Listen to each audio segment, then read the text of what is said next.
Dordrecht is the oldest city in Holland in the low-lying Netherlands. It's also one of the country's riskiest places to live. The sea and rivers which surround it are vital to its economy, but also threaten lives and livelihoods. Yeah, a great part of the island is below sea level.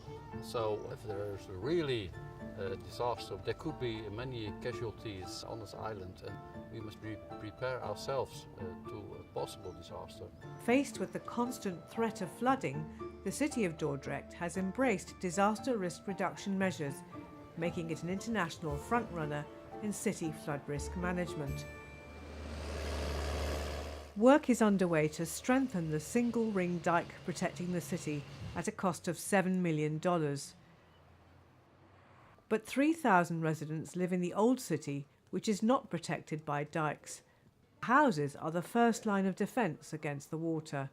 So the water can still come through this building, so to make sure it doesn't go over it, we put a floodboard in front of this door, so the water stays in the house and protect that area.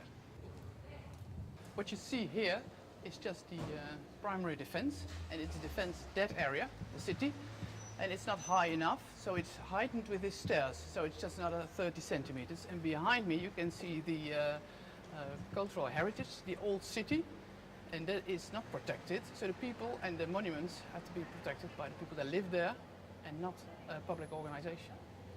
Residents of the old city have adapted their homes to cope with flooding.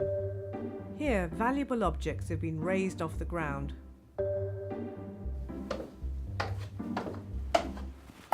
We're standing here now in our cellar, and actually this is a dry cellar.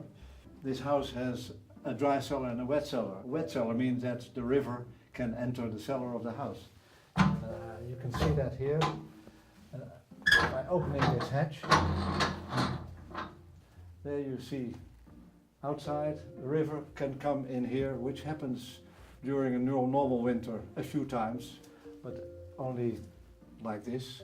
But during the high tide we had during the last few years, it came to this kind of level. When there's flooding, we are warned by the local government that there will be a high tide, high water. We get access to links which tells us how high the water will be. The local government will supply us with sandbags, and we can collect them and we put them at the right places. And then we are watching the computer to see how high the water will be. We think that the people need to be resilient. We can't do it here with just dikes. It's too uncertain if this physical construction will stand. So we need the people to be aware, and we need the people to be prepared and know what to do if something like that happens. What we try to do, or try to advocate, is that once you develop your city and you grow more economic activity, try to take into account that you don't become more vulnerable or more exposed. That's the way we can bring in disaster risk reduction.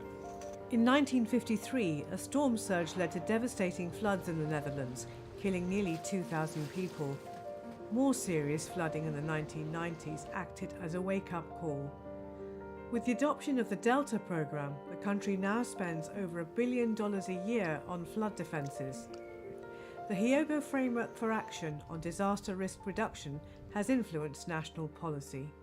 The HFA Framework Action, that has an impact on the Dutch policy. It articulated a risk-based approach. We have to take into account post-event measures that systems may fail. We reformed our strategy in the past decade, and it was not a response to a disaster. It's a proactive reformation of the policy. I feel safe here. Yeah. And my wife feels safe, and everybody around here feels safe.